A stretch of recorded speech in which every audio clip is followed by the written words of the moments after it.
Oi, gente, aqui é a Flávia Queiroz, participante da segunda temporada de Casamento às Cegas. E sim, eu realmente fui traída pelo meu ex e esse foi o motivo que me fez terminar com ele.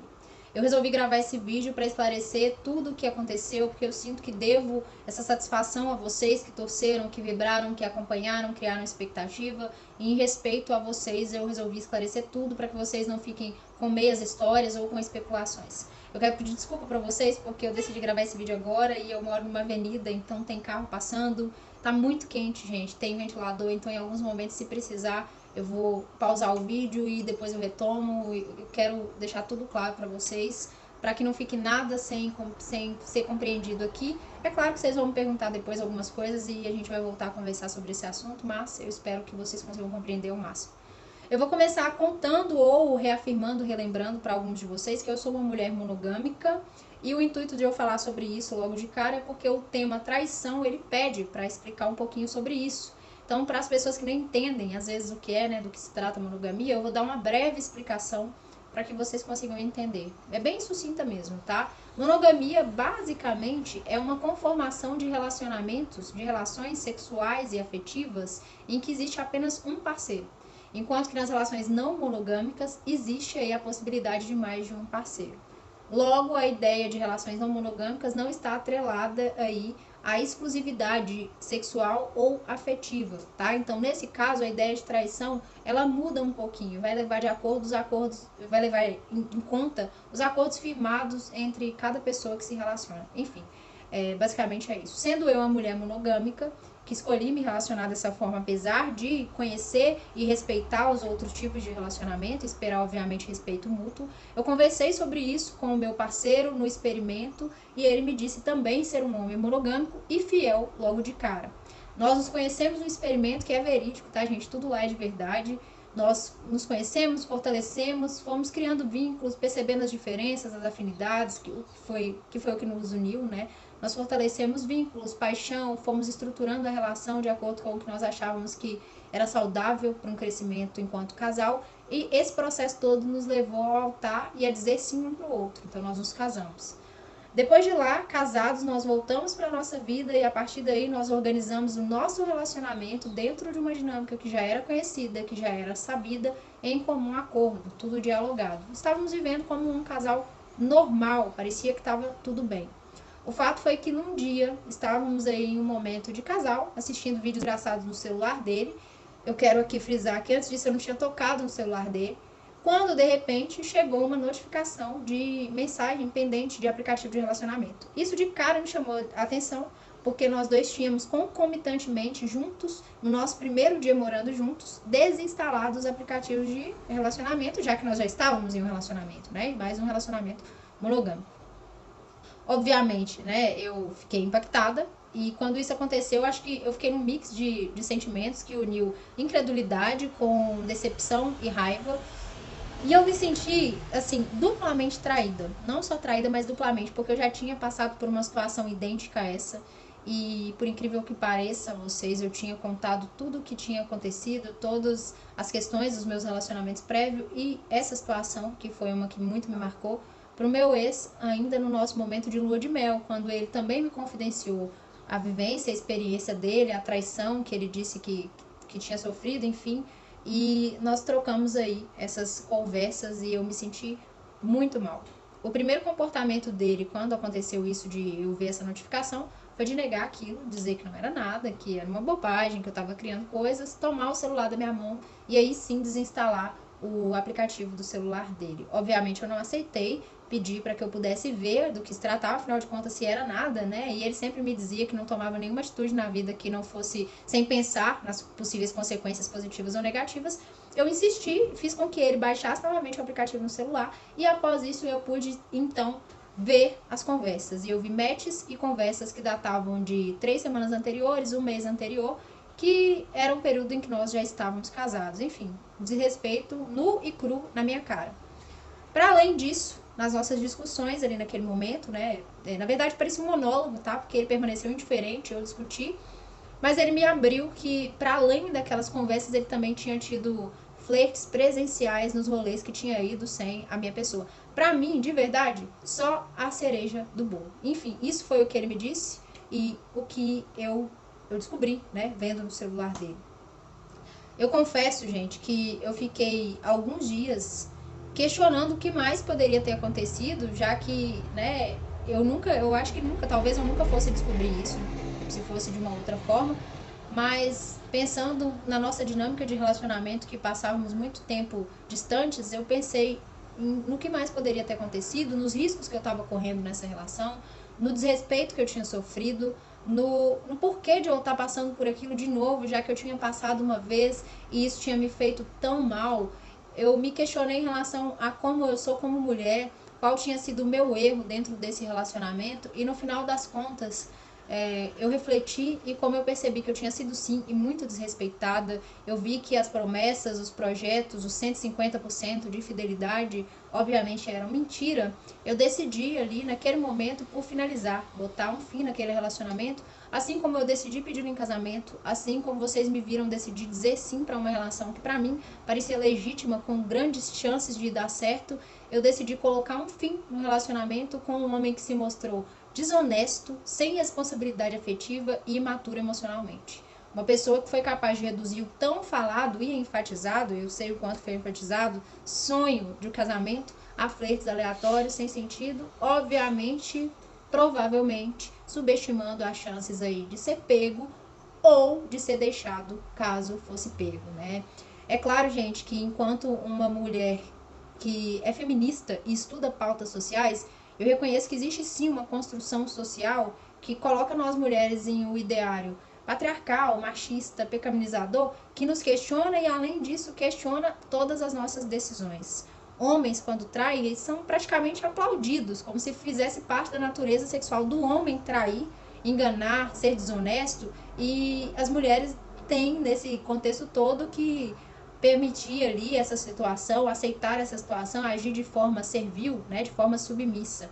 Enquanto que o contrário, quando acontece, quando as mulheres traem, essas são vítimas de agressões verbais, psicológicas, muitas vezes físicas, e a gente sabe, inclusive, onde isso costuma levar, né? Toda essa questão social, essa construção retrógrada, ela precisa de passar por uma transformação, e essa transformação ela passa por pequenas decisões e pequenas modificações que a gente consegue fazer nas nossas vidas, né? Como diante disso que aconteceu comigo.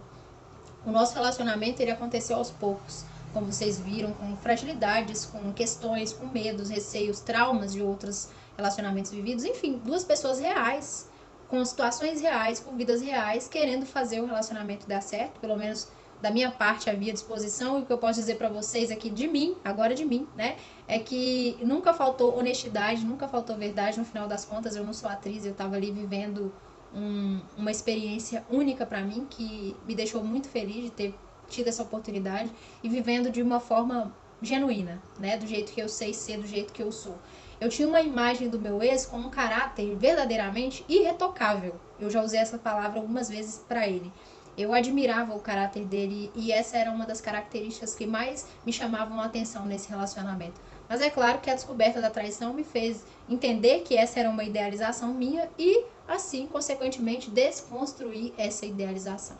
Depois do ocorrido, nós nos falamos, ele me pediu desculpas, apesar de dizer que não entendia aquilo como errado, né? Que quando teve essa atitude, essa decisão, por mais que seja uma falha de conduta, falha de caráter no relacionamento, ele não entendeu como errada. Eu honestamente desculpei, né? Apesar dos meus questionamentos, eu desculpei, mas dor de arrependimento não traz ninguém de volta, e eu sou uma pessoa que decide não retornar para lugares onde eu fui ferida, lugares e pessoas que me ferem. Eu prefiro não retornar. Para além dos pedidos de desculpa, ele declarou um amor intenso por mim, amor que surgiu depois desse acontecimento, parece.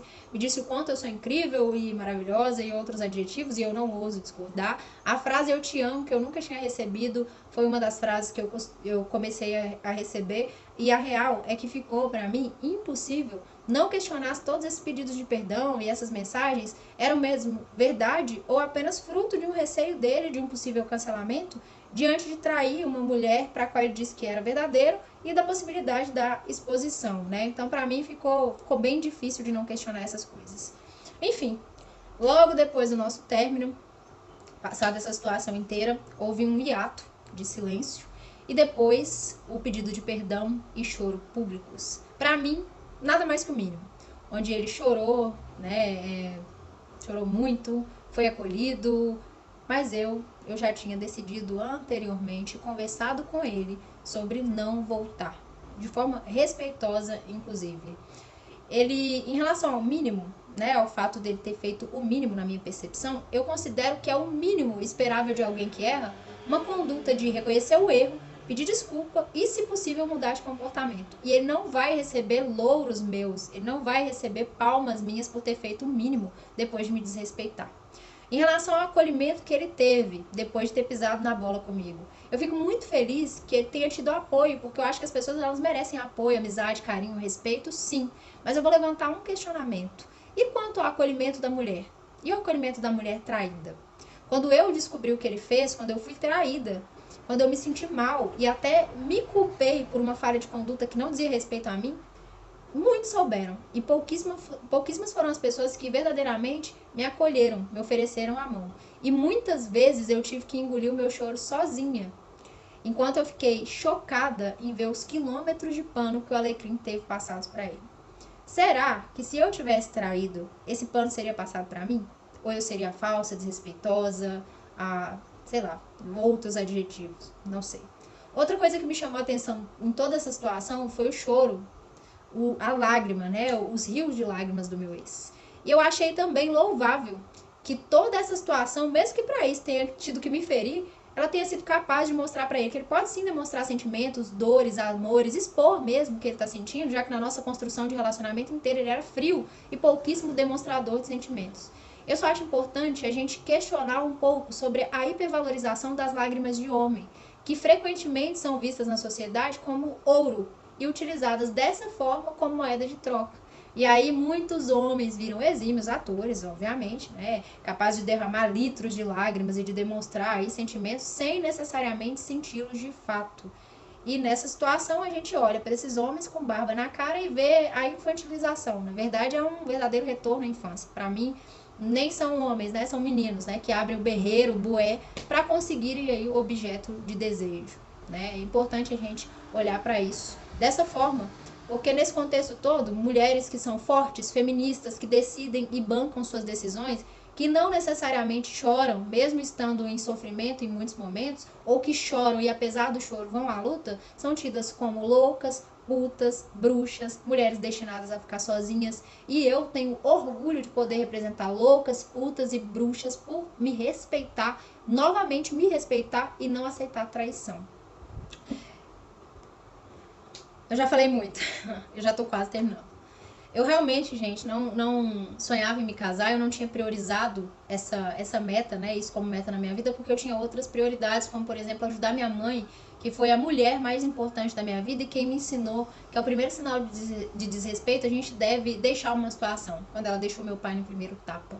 E além disso, eu tinha visto no meu entorno outros relacionamentos destinados aí ao fracasso, e essa instituição casamento, ela me pareceu muitas vezes favorecer muito mais os homens do que as mulheres que tinham que se encolher, se diminuir para caber nos relacionamentos, e homens que pareciam que viviam de forma igual a quando estavam não casados, solteiros, né? Mulheres ofendidas, traídas, reduzidas, limitadas, que tinham que se fechar naquele universo de oferecer o melhor para o homem. Mas, apesar de eu perceber todas essas questões e de ter essa visão sobre o mundo, eu nunca deixei de acreditar na possibilidade de existir uma pessoa e um relacionamento bom. Eu buscava e ainda busco e acredito que existe sim um homem capaz de me amar, me respeitar, me tratar bem e que esse tratamento, essa gentileza aconteça dentro e fora de casa, perto, longe, presencial e também virtualmente. É claro que como mulher, e mais ainda como uma mulher preta, eu reconheço que encontrar um relacionamento com todas essas características, ainda que sejam as características mínimas necessárias para uma relação saudável, não é tão fácil assim. E eu também sei, conscientemente, que não existe relacionamento perfeito. Mas essa ideia de não existir um relacionamento perfeito não pode ser o causador de que nós, né, mulheres, nos mantenhamos em relações fracassadas, nos sujeitemos a relações que nos diminuam, que nos cerceiem, que nos façam ser menos do que nós somos, ser desrespeitadas. Enfim, era isso que eu tinha para contar para vocês, sobre o que eu vi, sobre o que eu vivi, sobre o que eu senti. Eu espero que vocês tenham compreendido Eu sou essa pessoa aqui, um pouco que vocês viram lá, um pouco vocês veem aqui. Isso é o que eu passei. Eu não deixei de acreditar no amor. Eu acredito muito no amor, sobretudo no próprio, como eu disse no experimento. Eu espero que esse desfecho ele não faça com que vocês desacreditem no amor, né? Porque o amor é a maior força que movimenta o mundo e existe sim amor verdadeiro e respeitoso disponível para nós. Encarem esse desfecho do nosso relacionamento apenas como um desfecho possível, como uma possibilidade diante de um relacionamento aí que não comporta o nosso tamanho. Afinal de contas, essa situação que aconteceu comigo, ela não é exceção, ela é regra. E tem inúmeras mulheres que passam por isso sem ter força de sair desses relacionamentos. Eu tenho uma escritora nigeriana maravilhosa chamada Chimamanda, inclusive tem um livrinho dela aqui, que eu comprei recentemente, inclusive, que diz o seguinte: um homem que se sente intimidado pela minha existência, pelo que eu sou, é justamente o tipo de homem pelo qual eu não me sinto interessada. Eu quero finalizar essa conversa com vocês dizendo que um homem que nos faz sentir desrespeitada, é o tipo de homem pelo qual nós não devemos nos sentir interessadas. E é isso.